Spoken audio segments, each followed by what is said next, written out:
everyone, and welcome to this Video Sans Frontier video. My name is Jay Wakefield, and today we're going to be taking a look at the Compaq Armada 1750. Now this machine, I've had it for quite some time, and it's always been quite an interesting member of my fleet. I mean, the system is tri-spindle, has a 300 MHz Pentium 2, ATI graphics, reasonable sound. Well, I say reasonable sound, I mean, what I actually mean is bloody brilliant sound considering it's a laptop. And, yeah, just generally an all-round good machine. And what's more is, it seems to pass the fabled "can I run Wipeout without any kind of patches on it" test, which it can. Wipeout 2097. And because of that, I've decided to install a larger hard drive. And here's the drive I'm going to be installing. As you can quite clearly see, it's out of a gateway. Actually, no, it isn't. I just wrote gateway on it with a green Sharpie. But ever since then, it's been forever known as a gateway drive. So, hey-ho. Anyway, so without further ado, let's get this drive installed. So, to do that, I'm going to shut down the PC.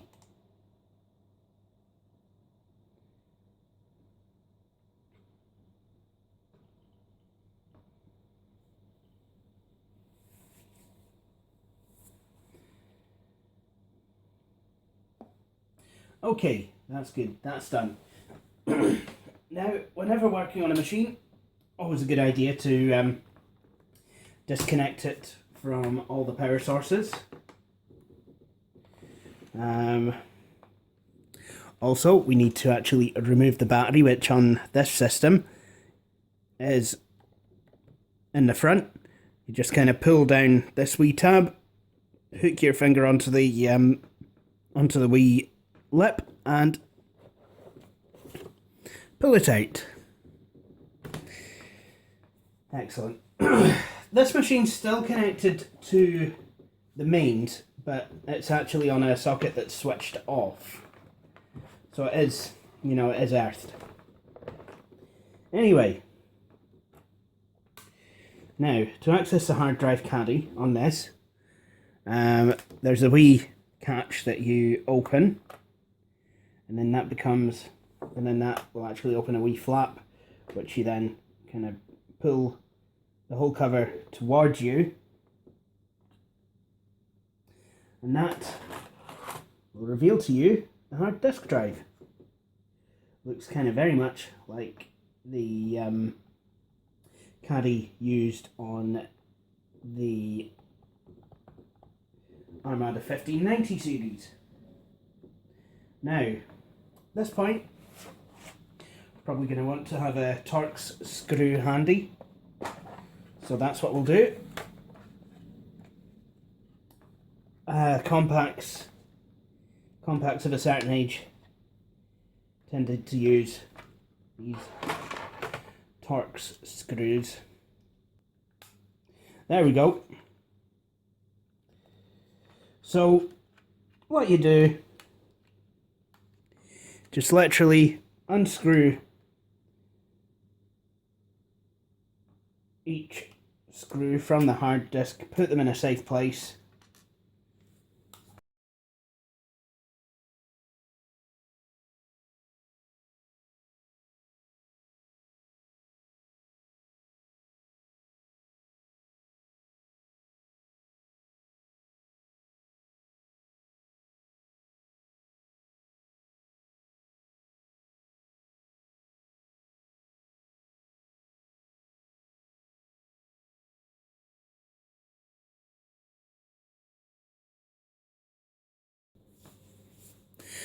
Okay, so the hard disk is unscrewed. What we need to do now is just kind of lift this wee bit of tape off.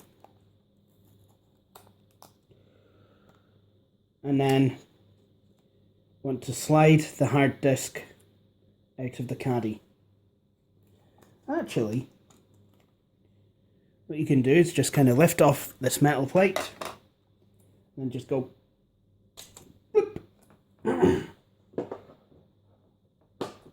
Now I'm going to install the so-called gateway hard disk. And look, it's even got a blue circuit board on the hard drive. Right, okay. Once again, I need to make sure, you know, careful with kind of the pins and what have you. You know, put them in. Yeah, that's good. It's went out of focus.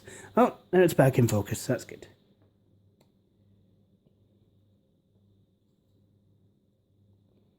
Excellent.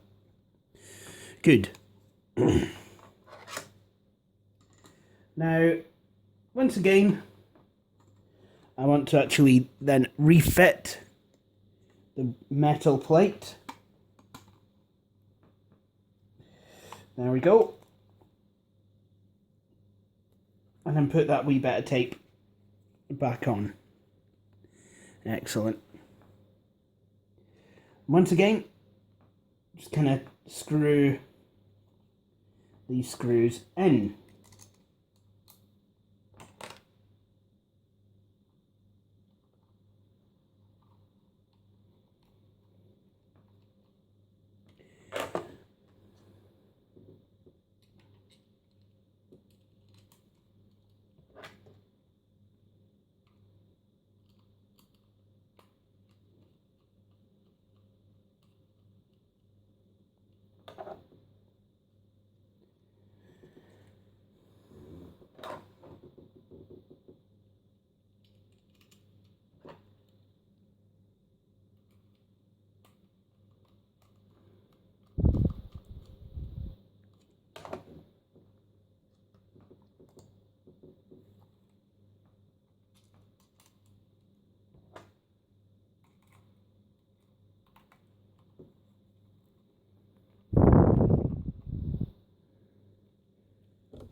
Excellent.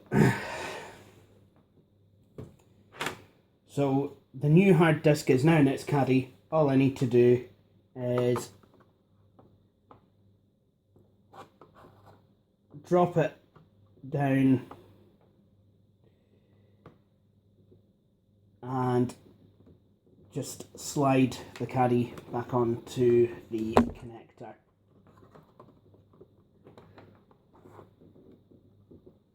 And wonder why it's not going to play ball.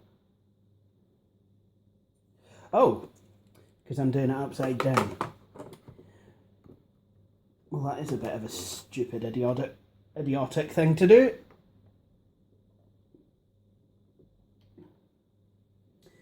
And then, what I need to do then, take the wee cover, put it kind of back in place, slide it away from me this time, if I can, and then take the wee flap and push it back down until it clicks. And there you go. Now this machine has been upgraded with a better hard disk.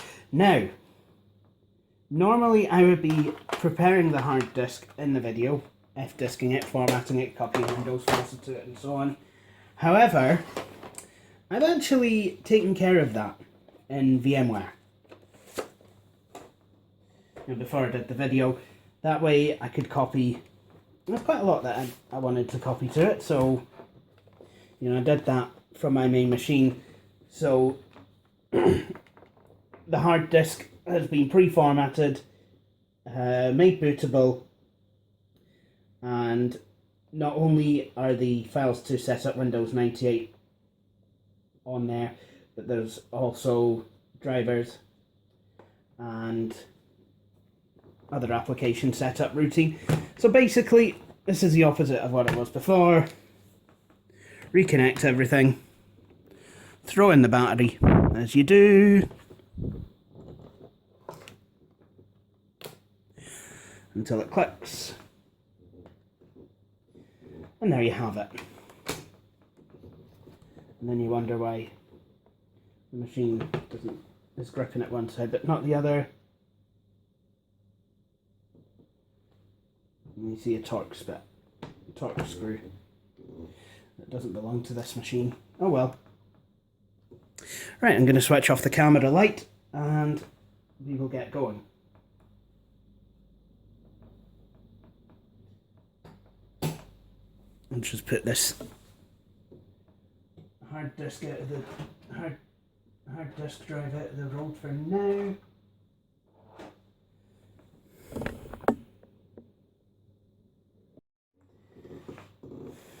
Okay, so now I believe we're ready. So we can switch the machine on.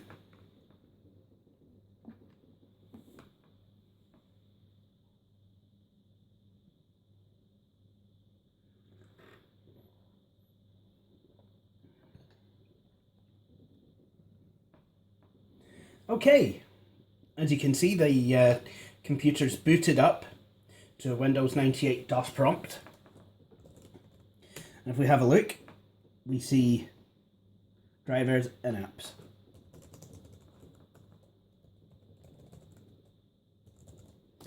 So I want to navigate to the Windows options cabs directory, and we'll start Windows 98 setup.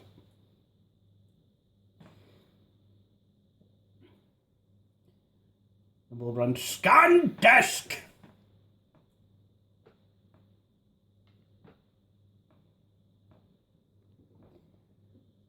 Okay, this is such a nice cup of tea as well.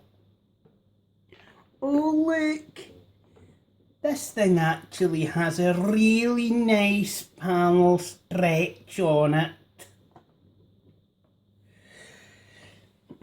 As you can see, there really is no distortion of the text on the screen, just kind of a slight haze around it.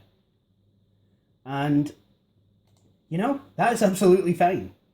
So, thumbs up to Compaq, actually fitting a screen that we like.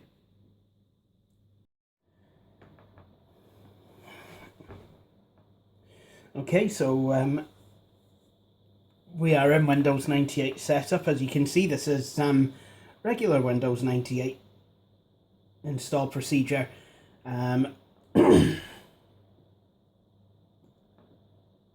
Whoopsie. Yep, C Windows.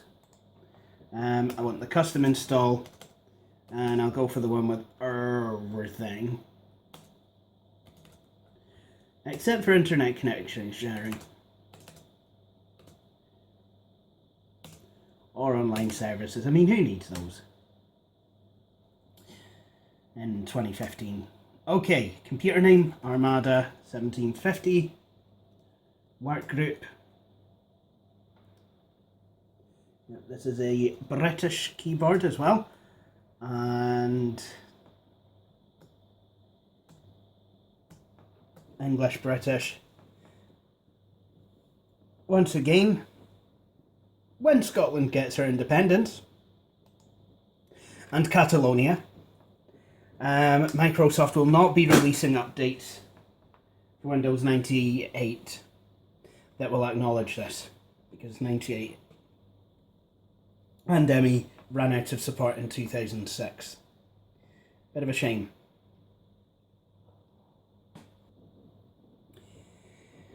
Anyway, so this is going to take some time to install. So in the meantime, what I would suggest is the best course of action: make a cup of tea. Sorry, I should have said that.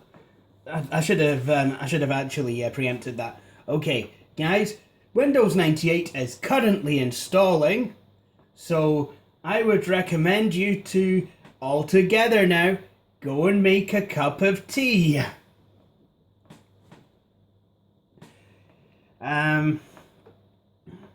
Of course, I told Road Geek I was doing this video, and he said that was so funny because it would be so stereotypically me. Well, that's me just back from refilling my tea. So, whoops-a-daisy, I do believe I kicked the tripod. Anyway, time to register this copy of Windows 98 to me. Whoops-a-daisy.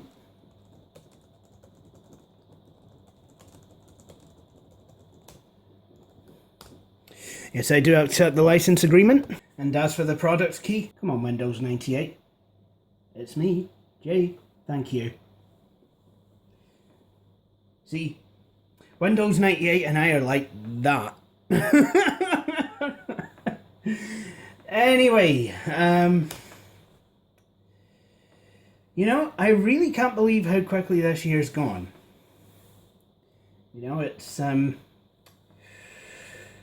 we're a few days into autumn now, and this should be the time when it's actually cooling down, but for some reason this year in Aberdeen we've not really had much of a summer, and you know, it's really quite funny because the weather is actually quite warm. It's been really quite warm recently, especially this afternoon. It was just beautiful. But then again, it was kind of this time last year. You know, September, last few days of September, absolutely, you know, pure brilliant. But then, you know, October, well, certainly October the 3rd, October the 4th onwards, it just kind of started raining. Never really properly stopped. And this is one thing I like about Windows 98 as well. The fact that, you know, the PC card slots tend to behave themselves. You don't have to enable them and then have Windows turn your computer off. Do you know how annoying that is? Because it's pretty annoying. I know that much. But yeah, I mean, you can kind of tell, like, you know, the nights have kind of drawn in quite a way, and you know, the leaves are beginning to turn orange as well. So but then again, they did say that this year the autumn months are actually going to be unseasonably warm. See, this is what happens when you don't have a summer. The autumn months become unseasonably warm. And that's brilliant news for caravanners, because it means that they can go away for the tatty holidays. You know, it's kind of coming towards the end of season, but hopefully, you know, they'll still be able to have a really good time. Well, that is the theory anyway. Number of times I've actually been away in October and it's just been completely rocket.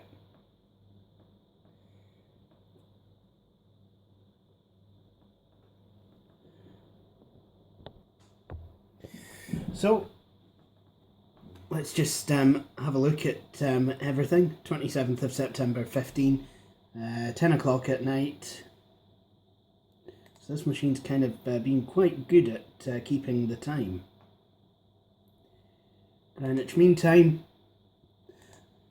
apply, and then OK.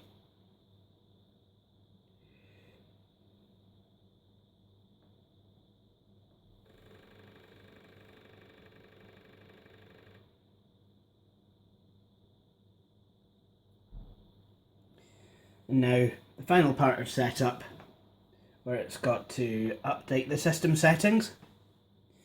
But for some reason, even though this is only a 300, it's doing it really quite quickly. I remember even on my 2001 custom build, it used to take longer than that. Then again, the hard drive probably was very, very slow. I mean, when I first had to reinstall Windows 98, it was an 815 megabyte hard drive.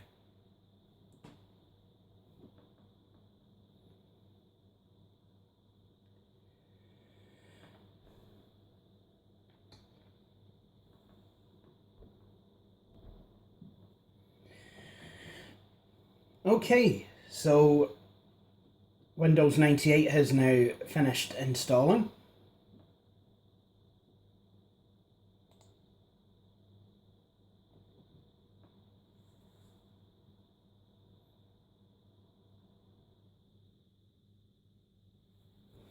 So now we're actually going to start in Windows.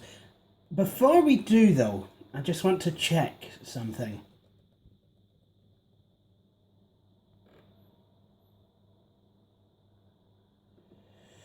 Right. This could be a slight issue. I've completely forgotten about the utility partition on this machine. I need to check if it needs one, and if it does, I'll have to slightly resize the hard disk in order to be able to fit it on.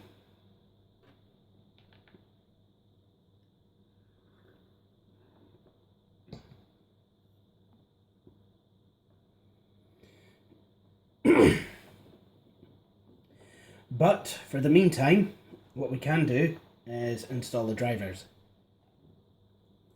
I'll just put my name as J for the time being. I will be setting this up to log on to my virtual domain. Now, Windows 98 does come with sound support for both this and the 7800, but I always choose to install the correct drivers for, well, ESS's drivers.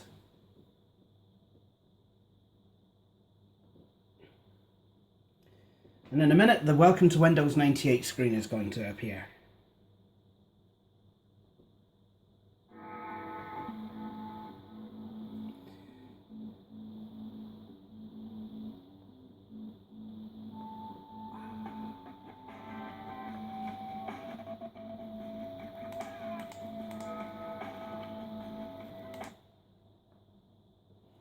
Yeah, it's always best to have the drivers installed.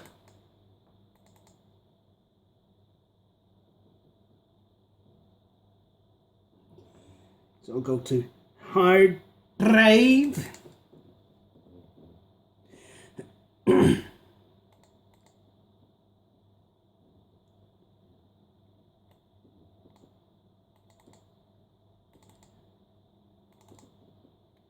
So first things first, let's install some video drivers.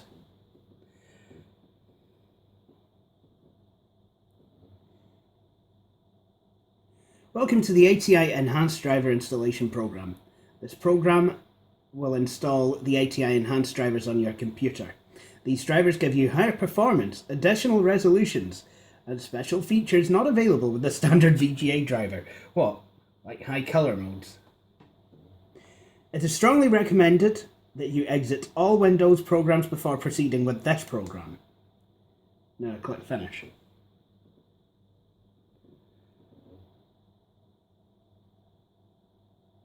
Mac 64 Windows driver, right.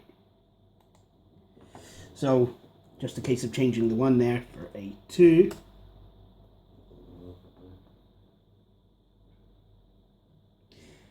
If you're wondering what this card actually is, it's a Rage Pro LT.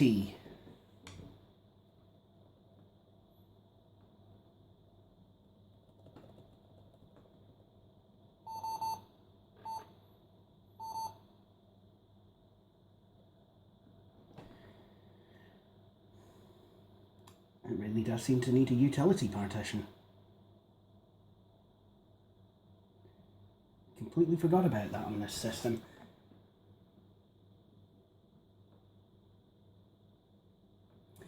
And here we go, we've got Windows 98 in at least a higher colour mode than we had. Just not the highest it can go. So we'll sort that one out. We're going to go to Desktop Properties, Settings, ATI Rage LT Pro on AGP2X.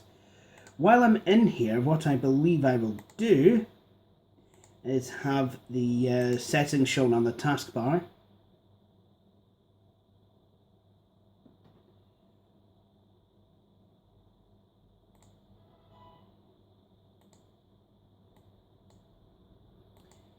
and then set this to 1024 by 768.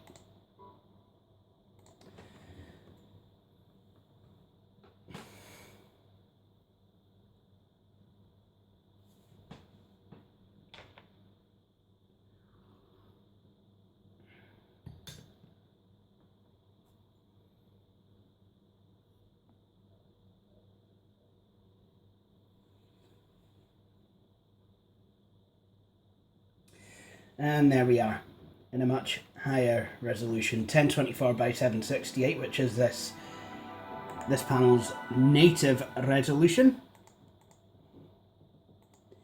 Now, what I'm going to do here is, try this. There we go.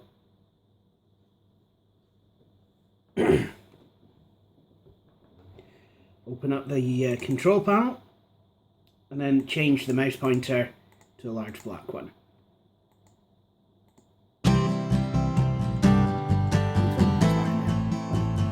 Always makes it.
Okay, so the next step,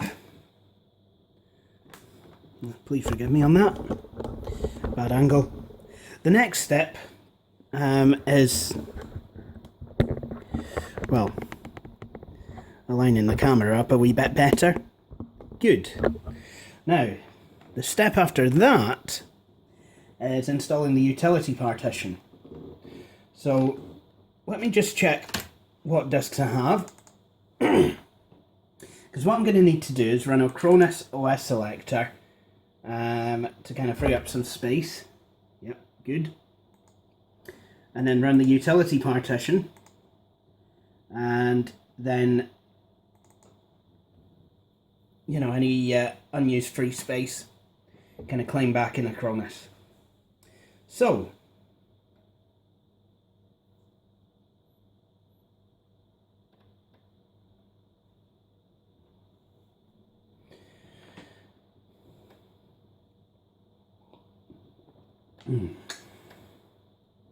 starting installation wizard. As opposed to what exactly? Installation muggle? You're a wizard, Harry. You help people connect to the internet. Of course, you're the internet connection wizard. Okay, so I want the desk administrator. You know, that just reminds me of when I was at school, doing an activity thing, and I was making all sorts of clay models. And my former maths teacher, who is into computers as well, he made a couple. He was like, "Oh look, the optical wizard." No, the internet. He carved a. He made a guy with a beard, and he was like, "Look, Jay, the internet wizard." And then he and then he made a mouse wearing glasses. He was like, "Look, Jay, it's an optical mouse." Jennings. Anyway, what I want to do is I want to resize the partition, not by much though. For the time being, what we'll do, we'll just kind of give it 100 megs. Well, okay.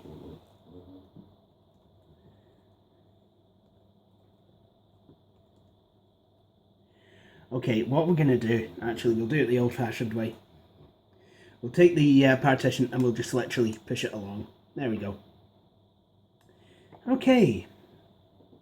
So now we have space at the beginning of the drive.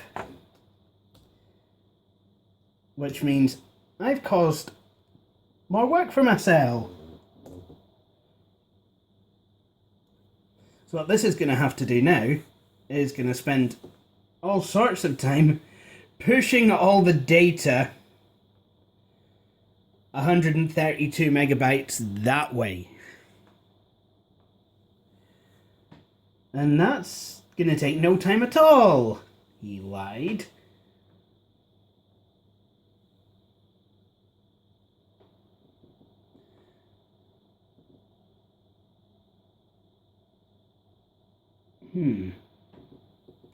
Anyway, I'll be back once this is done. Actually, that didn't take anywhere near as long as I would have expected. And it's booted back into, it's booting back into Acronis OS Selector. So I'm going to take the disk out and replace it with what I believe to be the Compaq setup disk. Installation of the diagnostics partition is complete. In the future, you can run the Compaq utilities directly from the hard drive.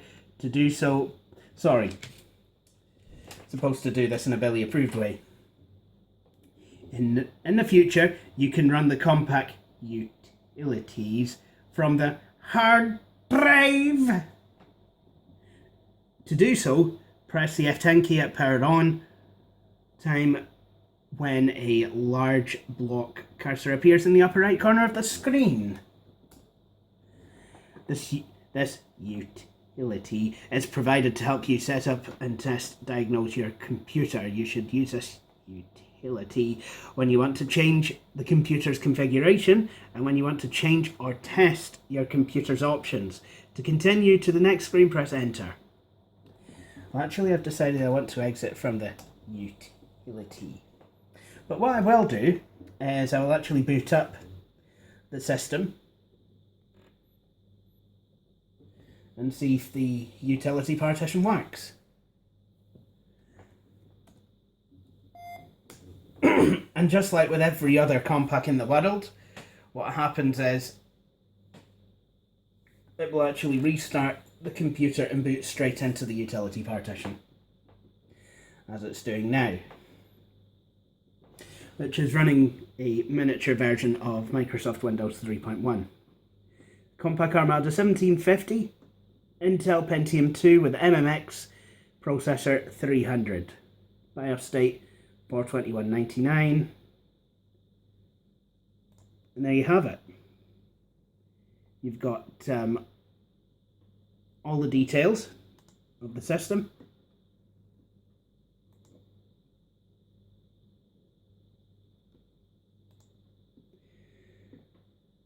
Security management, boot management.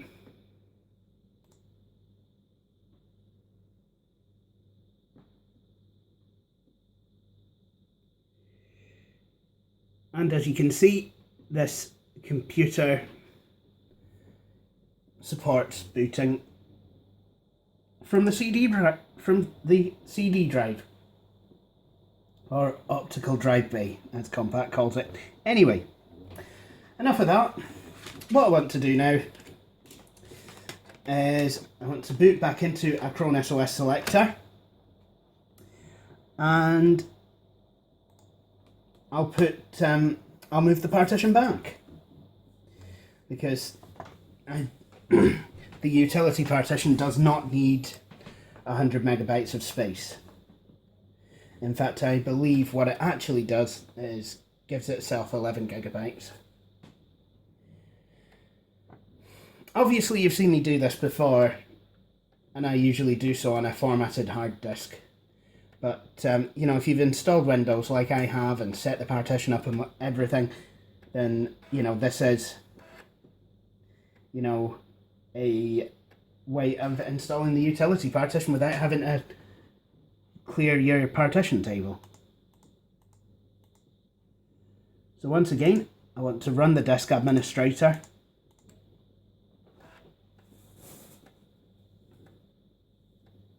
Oh, because I booted into Windows 98 and Control-Alt deleted it before it could fully boot up, it's going to, it's probably going to get awful crabbit with me. Starting disk administrator, come on.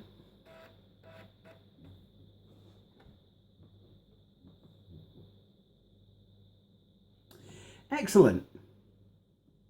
So there's the diagnostic partition. That's kind of hidden from view once you're in Windows. For some reason it's FAT... Oh no, it isn't. It's FAT12. Anyway, the hard drive. What I want to do now is right click on that, resize. In fact, I could click on any of those. Convert. All that kind of stuff. So, resizing the hard disk. I still have 125 megs, 125.5 megs left. Now, I could actually just type in there how big I want the partition to be. What I'm going to do this time though, is if I scroll, here's the partition, and if I scroll to, well, if I mouse over to the left, we see that the hand turns into a sizing handle. And what I can do is I can literally just size it to fill the full amount of free space. And now you can see the free space that it was registering before has gone. So what I want to do now is I'll eject the Acronis OS selector disk, and then I will let it resize the partition and move all the files over that way, which it's done.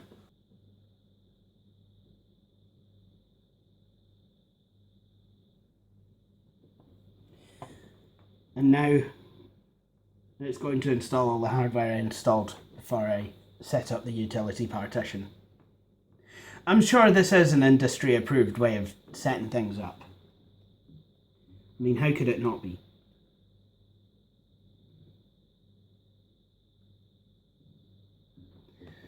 I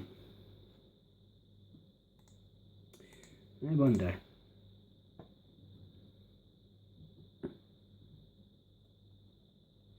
ESS audio drivers.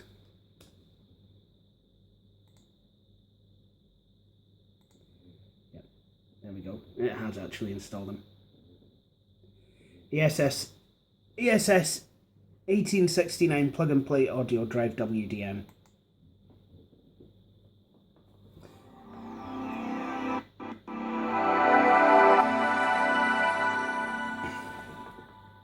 Oh wow. Well, it does work. But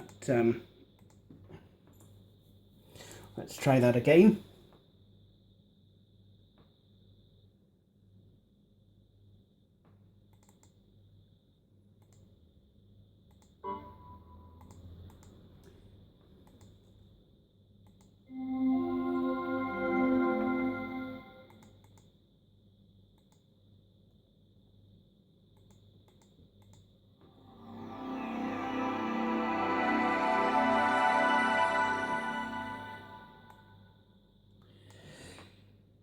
Excellent. All sorted.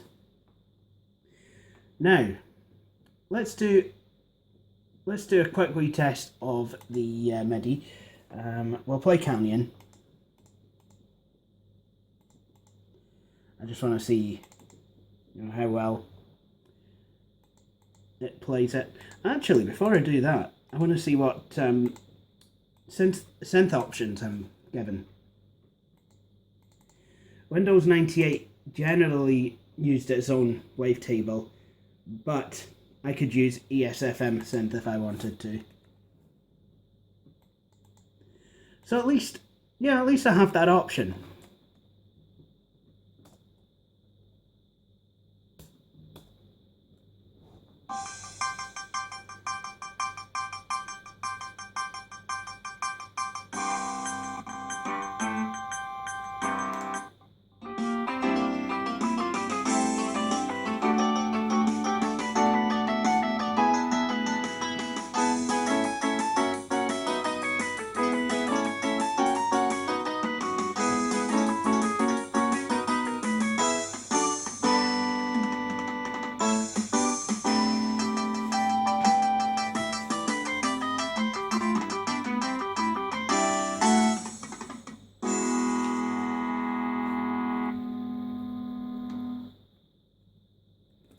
Yep, that works. Now, let's adorn this system with a desktop theme. Something along the lines of that. Let's not bother changing the mouse.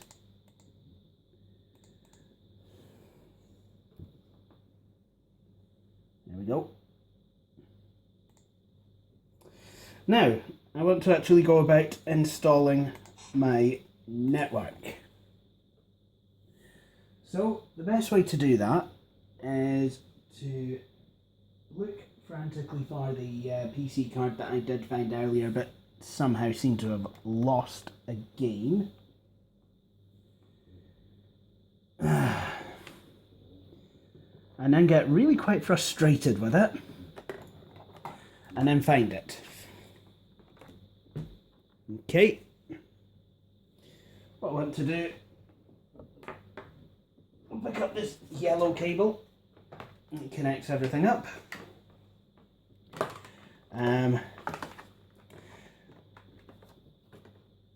Now, setting Windows 98 up to access a domain is actually easier than you might think. I always thought that you would probably have to, configure everything on each and every system, like, which users there are and all that good stuff. But everything is done server side.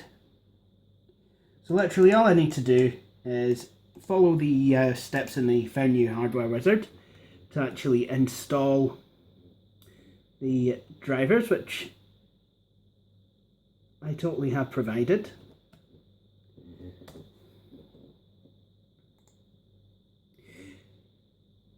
FE574B 3COM 10100 LAN PC card fast Ethernet.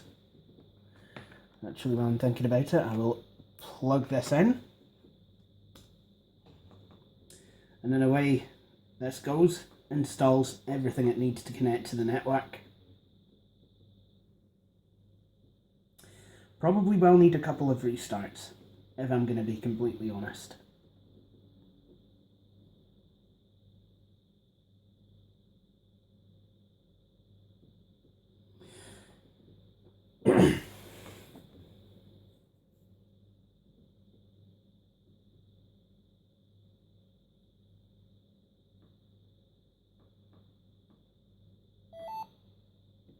There we go. That's the sound of the PC card initializing. Windows has finished installing the software that your new hardware device requires. Do I wish to restart the computer?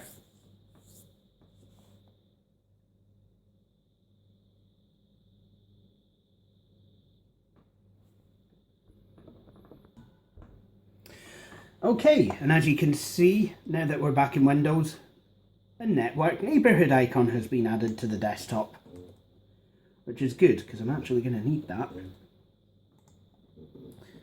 However, I'm not going to need that. What I need to do is right click on network neighborhood, select properties. Then I need to change which logon client I use. Microsoft Family Logon is the default for Windows 98. I'll just click that down arrow and select Client for Microsoft Networks. Now, talking of Client for Microsoft Networks, we need to tell it that we will be connecting to a domain rather than a work group. To do that, click on it and then select Properties. Log on to Windows NT domain. When you log in, your password will be verified on a Windows NT domain. That's what I want. Windows NT domain. You can type it in now. Just my name, Wakefield. And then all I need to do now is click on OK. And then, surprise, surprise, restart.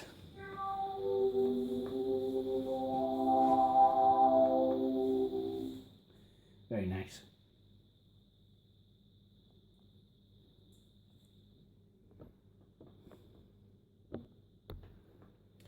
And now I've restarted the computer, and once again we are met by a login dialog, except this time instead of just username and password you also have domain, which has been filled out. Now what I need to do is type in my password.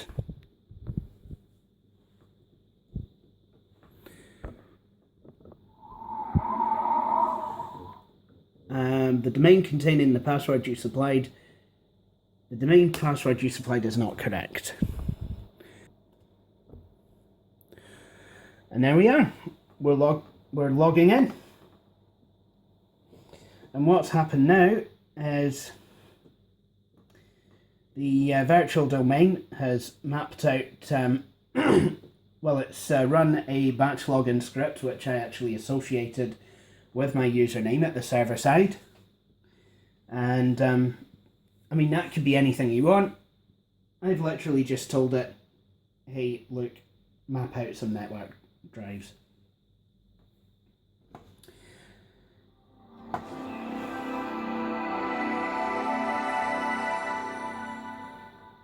And this reminds me of school, because this is what, at Temple Bank, this is what we had, an NT domain.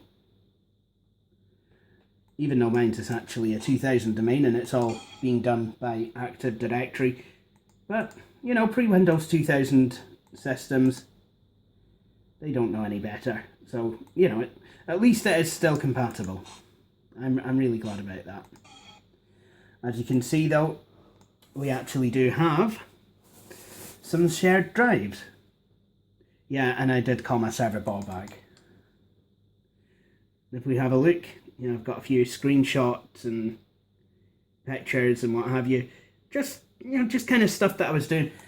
I mainly use the virtual server either to install programs to the computer. I've got a lot of installers on there, or to upload to as a place to save screenshots, because it's the quickest and easiest way to get screenshots from a machine from one of these machines to my main machine. You know, which I can then do what I want with the screenshots. Oh yeah, and here's some recycle bin icons I made. David Cameron, and then of course David Cameron with his face in some jobby.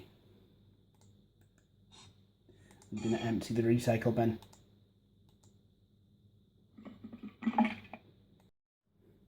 Okay guys, two things. Firstly, my battery's on its last legs. Secondly, I thought to finish this video off, why don't we have a wee round of the game that this system, and only this system from my collection, seems to be able to run quite well.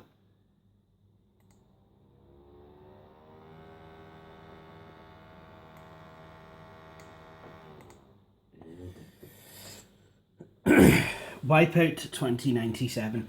Now I actually got this on a... I remember playing the demo of this on the PlayStation 1.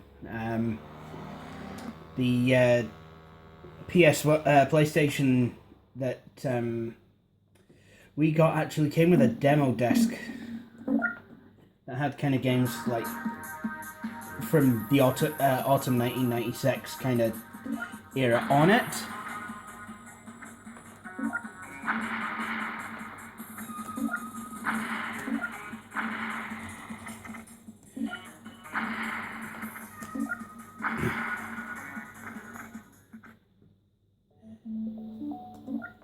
Yep. Music by Cold Storage. They did a lot of the music for the video game music. Oh, I always seem to do that. Forget the accelerator. Oh, did I ever tell you guys that I'm absolutely terrible at this game?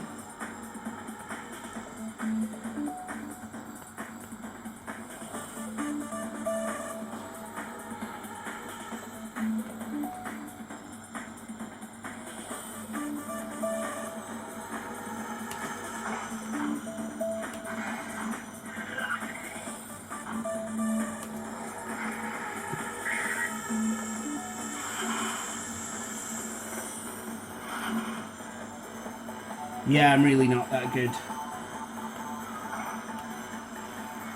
Die! Oh, I'm gonna get you. Yay!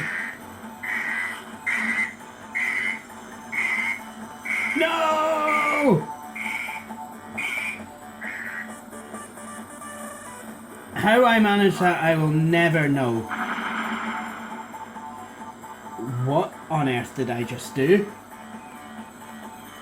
Something that was perfectly acceptable in 1997, but would be considered an act of extremism now.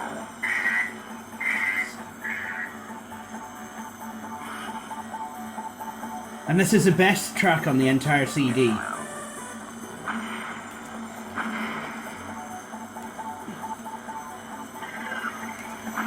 Hey, I told you you've got to die.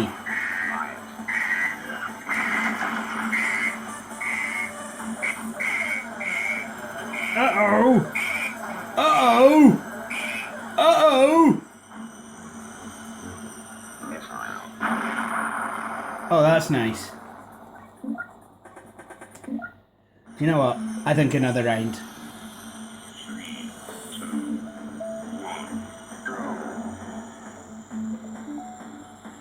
Oh yeah.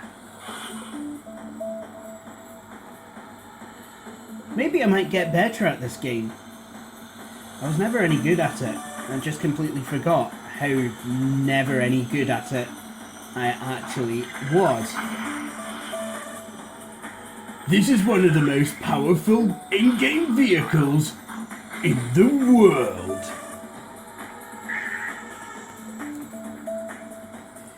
This is faster than a Bugatti Veyron being towed along by a Bugatti Veyron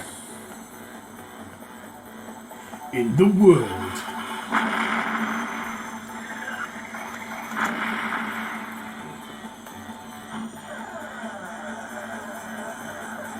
Where's my steak dinner?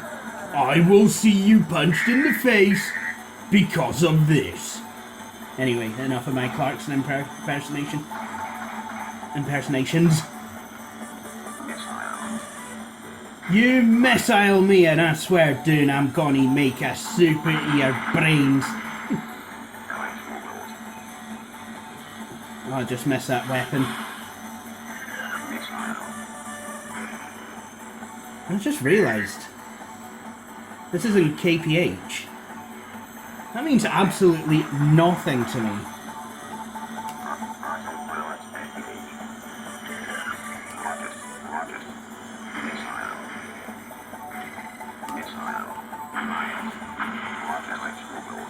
Bye! Goodbye! Oh, at least I got to race position 4 though. That's pretty impressive. Anyway, I would say that this is a brilliant place to round off this video. So, I hope you've enjoyed watching this video. If you have, and you like what I do on this channel, please feel free to subscribe. Also, please feel free, if you wish, to like Videos on Frontier on Facebook and follow me on Twitter. The URLs will follow. But, until then, I'd like to thank you all for watching this video, and I hope you will all join me in the next one.